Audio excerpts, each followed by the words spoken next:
Hello and नमस्कार, good evening और happy independence day सभी को। जो भी मेरे व्यूअर्स हैं सभी को स्वतंत्र दिन की बहुत सारी शुभकामनाएं, ढेर सारी शुभकामनाएं। इस वीडियो में मैं लेकर के आया हूं हाफ ईयरली के लिए ब्लूप्रिंट।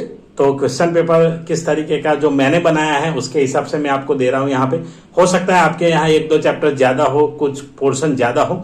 यहाँ पे जो जिस तरीके से हमारे स्कूल स्टार्ट होते हैं समर वैकेशन के बाद, तो उसके बाद ही 11th का एडमिशन आता है। तो जून में 12 जून के बाद क्लासेस स्टार्ट होते हैं। तो उस तरीके से जितना पोर्शन हुआ है उतना पोर्शन का सिलेबस मैंने रखा है। लेकिन जो पैटर्न है, पैटर्न आपके काफी काम में आ सकता है प्रैक्टिस के लिए। तो चलिए देखेंगे पूरा ब्लूप्रिंट किस तरीके से, कैसे क्वेश्चन मैंने बनाया है। और ये जो हूबहू जो सैंपल पेपर सीबीएसई ने दिया है, सेम उसी टाइप के क्वेश्चंस मैंने लिए हैं। तो चलिए देखते हैं चैप्टर वाइज किस तरीके से ब्लूप्रिंट मैंने बनाया है और कौन कौन से क्वेश्चन यहाँ पे, कैसे क्वेश्चन यहाँ पे आ सकते हैं। तो सबसे पहले बात करेंगे तो क्लास 11th में जो हमारा पोर्शन हो सकता है अगस्त मंथ तक, क्योंकि सितंबर में जनरली, अक्टूबर में, सितंबर में एग्जाम रहता है। तो सितंबर कंप्लीशन तब का हमारे पास टाइम होता है। तो सितंबर मंथ का टाइम इस बार है, तो उसके हिसाब से मैंने इतने चैप्टर्स डिसाइड किए हैं कि इतने चैप्टर्स हम PT2 में हाफ ईयरली एग्जाम में लेंगे। तो हाफ ईयरली एग्जाम हो या PT2 एग्जाम हो, हमारे स्कूल में PT2 एग्जाम के नाम से है। बहुत सारे स्कूल में हाफ ईयरली होता है। तो हाफ ईयरली एग्जाम में 70 मार्क्स का पेपर बनेगा। कौन कौन से चैप्टर होंगे उसके बारे में पहले बात करते हैं। तो ये सुमिता अरोरा टेक्स्ट बुक जो है कंप्यूटर साइंस 11 की, क्लास 11 की, उसके अकॉर्डिंग है। तो सबसे पहले कंप्यूटर सिस्टम चैप्टर है, सेकंड चैप्टर है data representation, third chapter Boolean logic है। जो अभी नया टेक्स्ट बुक आया है उसमें ये चैप्टर नहीं है। उसके बाद है इंट्रोडक्शन टू प्रॉब्लम सॉल्विंग, उसके बाद है गेटिंग स्टार्टेड विद पाइथन, और लास्ट चैप्टर जो मैंने रखा है वो है पाइथन फंडामेंटल्स।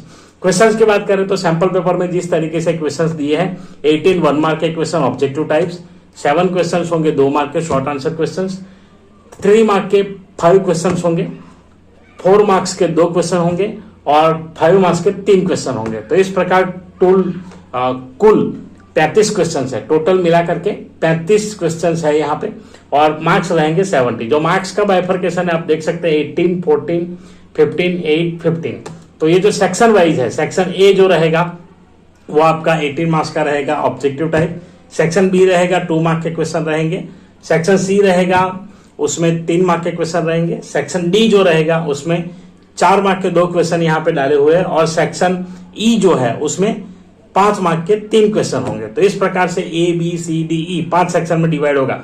यहाँ पे सेक्शन डी और ई इंटरचेंज हो सकता है कि 4 मार्क के क्वेश्चन लास्ट में दिए हो, ताकि वो केस स्टडी बेस्ड क्वेश्चन होंगे, कंपिटेंसी बेस्ड क्वेश्चन होंगे। तो चलिए देखते हैं किस चैप्टर में से कितने क्वेश्चंस मैंने रखे हैं।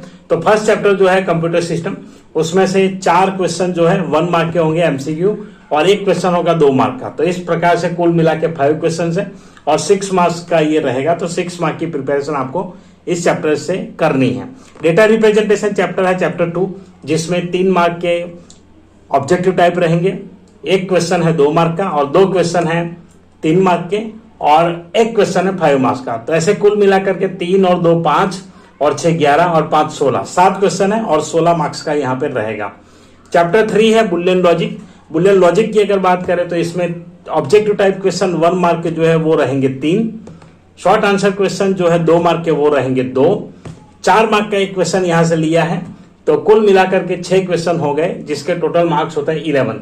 3 और 4 7 और 4 11, तो 11 मार्क्स के क्वेश्चन रहेंगे। चैप्टर 4 है जो next, introduction to problem solving, उसमें से 4 MCQ है, 4 ऑब्जेक्टिव टाइप क्वेश्चन है, 1 क्वेश्चन है 2 मार्क का, 1 क्वेश्चन है 3 मार्क का, और 1 क्वेश्चन है 5 मार्क का। तो यहाँ पे बात करें तो 4 मार्क के ऑब्जेक्टिव टाइप है और 2 मार्क के ये है, 1 है, मतलब 6 और 3 9 9 और ये 5 14। तो 14 मार्क का चैप्टर रहेगा। इस चैप्टर को इसलिए इंक्लूड किया जाता है क्योंकि आपको एल्गोरिथम लिखना, फ्लो चार्ट बनाना इससे आता है। तो इस चैप्टर में पूरा पोर्शन है, तो इसलिए 5 मार्क्स में आपको एल्गोरिथम फ्लो चार्ट पूछा जाएगा। मैं ऐसे ही पूछता हूँ कि right a flow chart and algorithm, तो दोनों एल्गोरिथम के 2 मार्क्स, फ्लो चार्ट के 3 मार्क्स, इस तरीके से मैं पूछ लेता हूं। तो ये फ्लो चार्ट एल्गोरिथम का एक 5 मार्क होता है क्वेश्चन। उसके बाद जो 3 मार्क के क्वेश्चन है उसमें कोई स्टेप्स या तो कोई चीज ऐसी पूछी जाती है उस चैप्टर के रिलेटेड, 2 मार्क में भी शॉर्ट आंसर में उस तरीके से आएंगे। उसके बाद है गेटिंग स्टार्टेड विद पाइथन। तो गेटिंग स्टार्टेड विद पाइथन बहुत छोटा सा चैप्टर है, पाइथन का इंट्रोडक्शन है, इंटरेक्टिव मोड, स्क्रिप्ट मोड है, और एनाकोंडा जुपिटर नोटबुक उसके बारे में उसमें इंफॉर्मेशन है। तो उसमें से 2 MCQ लिए हैं और 2 मार्क के क्वेश्चन लिए हैं, तो 4 और 2 6 होंगे, टोटल 4 क्वेश्चन होंगे, 6 मार्क्स के क्वेश्चन आएंगे। और लास्ट जो चैप्टर रखा है वो है पाइथन फंडामेंटल्स, उसमें 2 MCQ रखे हैं, 2 3 मार्क के क्वेश्चन है, एक 4 मार्क का क्वेश्चन है और एक 5 मार्क का क्वेश्चन है। तो 4 मार्क के क्वेश्चन में फिल इन द ब्लैंक जैसा कोड आएगा, 5 मार्क के क्वेश्चन में पूरा प्रोग्राम आएगा, write a program to do this, और ऐसे आएगा पाइथन फंडामेंटल से। और बाकी 3 मार्क के क्वेश्चन है, उसमें आउटपुट, एरर और कोई ऐसी जो प्रोग्राम रिलेटेड चीज है वो पूछी जाएगी, जैसे वेरिएबल आइडेंटिफाई करना, इनवैलिड वैलिड वेरिएबल जो आता है वो, तो उसको ऐसे करके बना सकते हैं। तो डेटा हैंडलिंग का हालांकि वो पार्ट है, लेकिन पाइथन फंडामेंटल्स हम एनसीईआरटी में उसको कंसीडर करके करें तो उसमें ये सारी चीजें कवर होती हैं। तो ऐसे क्वेश्चन जो है आउटपुट वगैरह वो इस चैप्टर में है। तो 2 मार्क के क्वेश्चन में या 3 मार्क के क्वेश्चन, 2 मार्क के क्वेश्चन तो नहीं लिए हैं, 3 मार्क के क्वेश्चन में ये आ सकता है। तो इस प्रकार से पूरा ब्लूप्रिंट रहेगा। तो आई होप आपको वीडियो पसंद आएगा। क्लास 11 के जो भी स्टूडेंट्स हैं उनके साथ शेयर कीजिए, लाइक कीजिए वीडियो को, और चैनल को सब्सक्राइब करना ना भूलें। सब्सक्राइब करके बेल नोटिफिकेशन आइकन जरूर प्रेस करें। चलिए मिलते हैं किसी और नए वीडियो में। अब सैंपल पेपर से इसके आते रहेंगे समय समय पे, जो आपकी प्रैक्टिस में काफी हेल्प करेंगे। तो वो सैंपल पेपर है मैं लाइव करूंगा, तो आपको लाइव में वो थोड़ा इंटरेक्शन भी हमारा हो जाएगा। तो सारे सैंपल पेपर्स लाइव देने वाला हूं आने वाले समय में। तो चलिए मिलते हैं, जब सैंपल पेपर प्रिपेयर हो जाएगा तो शेड्यूल आपको अगले दिन में 1 दिन एडवांस में यहाँ पे कर दूंगा लाइव का, तो आप उसको ज्वाइन कर सकते हैं। तो चलिए, thank you very much for watching, tata bye bye.